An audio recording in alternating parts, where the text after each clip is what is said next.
नमस्कार भाई साहब। नमस्कार विशाल भाई। आपका नाम भाई साहब? सतपाल नाम है भाई। सतपाल नाम। सतपाल भाई साहब, ये बताओ हरियाणा में किसकी सरकार आपको नजर आ रही है कि 4 अक्टूबर को बन जाएगी? भाई देखिए, ईद के अंत जो है विशाल भाई हुड्डा सरकार होगी। अच्छा। क्योंकि हुड्डा सरकार ने बढ़िया काम करे, पहले भी अच्छे काम करे है और ये भी हमने पूरी उम्मीद है कि बढ़िया काम करेगी सरकार। पिछले एक दशक से हरियाणा में बीजेपी की सरकार है। बीजेपी सरकार तो दावा करती है कि हमने हरियाणा का कायापलट कर दिया, बिल्कुल चेंज कर दिया हरियाणा को। ऐसा कुछ भी नहीं है, कोई काम नहीं कराया बीजेपी ने, खाली भ्रष्टाचार को बढ़ावा दिया। अच्छा। भ्रष्टाचार ही बढ़ा है बीजेपी में। बाकी जो एक युवा नेता हमारा जो दीपेंद्र हुड्डा है, एक बहुत बढ़िया छवि का नेता है और हम मिशन आगे लेकर चलाएंगे। लेकिन 2019 में लोकसभा चुनाव थे, जब तो आपने हरवा दिया था उनको यहाँ से। किसको? दीपेंद्र हुड्डा को। नहीं, हमने नहीं हरा, हमने तब बीसी की वोट दी थी। हमने अब की बार बीसी की वोट दी है और काफी ज्यादा वोटों से जिताया था। हाँ, हम पहले भी नहीं के साथ थे और आज भी नहीं के साथ। हरियाणा दो चीजों के लिए जाना जाता है, एक तो अपने खिलाड़ियों के लिए, दूसरा अपनी खेतीबाड़ी के लिए। दोनों में ही सरकार कहीं ना कहीं पक्ष ले रही है अपना कि हमने इसमें बहुत ज्यादा बढ़ोतरी की है। अभी विनेश फोगाट आई हैं, उनको रजत पदक नहीं मिल पाया, स्वर्ण पदक भी नहीं मिल पाया और डिस्क्वालीफाई हो गई किसी कारण बस। जो भी है चलो मान लेते हैं उसको। सरकार ने अब घोषणा की है कि जो राशि रजत पदक विजेता को मिलती है ओलंपिक में, वही राशि हम उनको देंगे। भाई देखो, विनेश फोगाट जो है बहुत अच्छी रेसलर है, बहुत बढ़िया पहलवान है और सरकार ने भी उसके पूरी आवाज उठानी चाहिए थी। जो बीजेपी गवर्नमेंट है फिलहाल, उसने भी आवाज उठानी चाहिए उसके खिलाफ और उसका बढ़िया मान सम्मान करना चाहिए। खिलाड़ी का बहुत बढ़िया रेसलर है और बहुत मेहनत करके आदमी स्टेज पे पहुंचे है, तो उसका मान सम्मान करना चाहिए गवर्नमेंट। हरियाणा में क्या कुछ मुख्य मुद्दे नजर आ रहे हैं आपको आपकी बार? हरियाणा में मुख्य मुद्दे तो क्या है भाई? देखो, एक तो हमारे बहादुर के चारों तरफ जो है बुरा हाल हो रहा है। आप बेरी रोड में उठा लो या जज्जर रोड में उठा लो, सारी तो सड़कें बिल्कुल खराब है। हम तो एक छोटे मोटे व्यापारी, हाँ ज्यादा बड़े तो नहीं है, छोटे मोटे व्यापारी। हाँ, हमें क्या चाहिए? हमें तो भाई जो सहूलियत है, जैसे रोडे होंगे सारी वे अच्छे हो, कम से कम हमारी जो गाड़ियां है वे ठीक ठाक रोडा पर चलो, कम से कम ये चीजें तो ठीक हो। वैसे नौकरी तो हमने लागना नहीं अगर भाई हम गवर्नमेंट से कोई नौकरी या सर्विस मांग रहे हैं, पर लेकिन सड़कें वड़के ये चीज तो क्या होनी चाहिए। लेकिन इस सरकार में जो है, बीजेपी सरकार में, व्यापारी जो एक छोटे तबके का व्यापारी वो काफी परेशान हुआ है, बहुत ज्यादा परेशान हुआ है हर तरफ से, चाहे वो भ्रष्टाचार का लेवल हो या किसी भी तरह का लेवल हो, काफी परेशान हुआ है। सरकार कहीं ना कहीं ये कहती है कि हम सड़क जो है निर्माण कार्य वो काफी अच्छे से करते हैं हरियाणा के अंदर, और काफी बेहतरीन सड़कें हमने दी हैं, एक्सप्रेसवे दिए हैं, हाईवे दिए हैं। लेकिन मैंने अभी तक देखा है कि लोग सड़कों के लेकर ही नाराज रहते हैं। क्या इसमें कितनी सच्चाई है? कोई दूर क्यों जाओ, अपने एरिया के देख लो। अपने एरिया में कोई विकास नहीं। हम अपने बादुड़ के चौकट्टे के ले लिया, हमने दूर तक क्यों जाना है? गली देख लो, आप सड़क देख लो, कहीं भी चले जाओ, हर जगह पानी पानी मिल रहा है, कोई निकासी नहीं आई। जज्जर रोड है, नजदीकी है, थोड़ी सी बारिश आती है उसमें पूरा भर जाता है। तो यही विकास है बादुड़ का। लेकिन जो कार्य हुड्डा सरकार नहीं कर पाई, बहादुर को एक एक्सप्रेसवे की जरूरत थी, वो भाजपा सरकार ने हमें दिया है। इस पर लेकिन कहीं ना कहीं जो एक्सप्रेसवे है वो भाजपा सरकार में हुआ है। 2019 में जब लोकसभा इलेक्शन थे, उससे कुछ समय पहले ही इसका उद्घाटन हुआ था। तो सरकार की देन तो है ये एक्सप्रेसवे।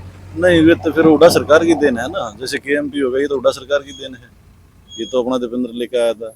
भाजपा सरकार ये कहती है कि फीता काटने से कुछ नहीं होता, बजट लाना होता है। मेट्रो हम लाए, बजट नहीं था मेट्रो का, सारी चीज थी। बहादुर में मेट्रो की काफी कुछ जरूरत थी, उसका बजट हुड्डा सरकार ने सिर्फ और सिर्फ लोगों को अंधकार में रखा है, पैसे हमने लगाए। देखो विशाल भाई, ऐसा है, हम तो क्या है छोटे मोटे व्यापारी हैं, हमने तो खाली सहूलियत चाहिए आम जनता की, जो हर आदमी के यूज में होती है, काम आती है, वे सहूलियत चाहिए सारी। तो कम बीजेपी सरकार ने तो मेरे ख्याल में खरी नहीं उतरी इस पर। और दीपेंद्र है या जो हुड्डा सरकार है, हमारे एरिया में पहले आई गवर्नमेंट, तो आप कहीं के भी रोड उठा लो या मेन हाईवे उठा लो या आपके जितने भी सरकारी संस्थान है, हर का निर्माण कराया हुड्डा साहब ने। और इस सरकार में कौन सा निर्माण हुआ है? कोई भी निर्माण नहीं हुआ इस सरकार में। बताओ क्या बनाया? ये तो बोलो कि हमने एम्स ला दिया, वे ला दिया, सब हुड्डा सरकार की देन है। तो किसकी सरकार आपको नजर आ रही है आपकी बार? कांग्रेस के समर्थक हाँ, कांग्रेस की ही वोट देंगे, कांग्रेस ही आओगे। तो ऐसा क्या हुआ था पिछले 10 साल से कि आप अपनी सरकार ही नहीं बना पाए हरियाणा में? भाई कहीं ना कहीं कमी कह लो साल भाई। तो गुटबाजी कहीं ना कहीं नजर आती है आपको हरियाणा में कि उदय भान और हुड्डा एक अलग गुट में है, कुमारी शैलजा एक अलग गुट में थी, अभी भी हैं, मौजूद हैं, रणदीप सुरजेवाला हुए उसी गुट के, अभी किरण चौधरी उस गुट को छोड़ के भाजपा में ज्वाइन हुए। तो ये गुटबाजी कांग्रेस में कहीं ना कहीं दखल अंदाजी कर रही है सीट लाने में। हाँ कुछ ना कुछ तो कमी रही है भाई, गुटबाजी रही है या कुछ भी रही है, कमी तो रही है कहीं ना कहीं, हम में भी रही है, लोगों में भी रही है। जो बीजेपी की सरकार बन गई, हमने 14 साल भुगत ली, बहुत हुआ। तो वो तो अभी भी नजर आ रहा है, कोई भी किसी को अपने पोस्टर में लेता हुआ नजर नहीं आ रहा है, चाहे कोई भी, कुमारी शैलजा ये सांसद है, वो हुड्डा को कहीं ना कहीं अपने पोस्टर में नहीं रखते, हुड्डा कुमारी शैलजा को नहीं रख रहे हैं, या कहीं भी जा रहे हैं तो सिर्फ 4 ही सांसद नजर आते हैं हुड्डा जी के साथ। तो वो तो खामी तो यहाँ भी तो नजर आएगी ना 2024 इलेक्शन में। अब कांग्रेस की क्या बताऊं भाई, इतनी तो अब हमने छवि दिखा है इसकी दीपेंद्र की भाई। हुड्डा सरकार हमारे लिए ठीक थी, हकमा है और सुनने वाली है। अच्छा, बीजेपी से ना तो उम्मीद थी ना उम्मीद कर सकते। तो बीजेपी तो हीरे वाली हुई ना, फिर गुटबाजी तो नहीं है आपकी तरह।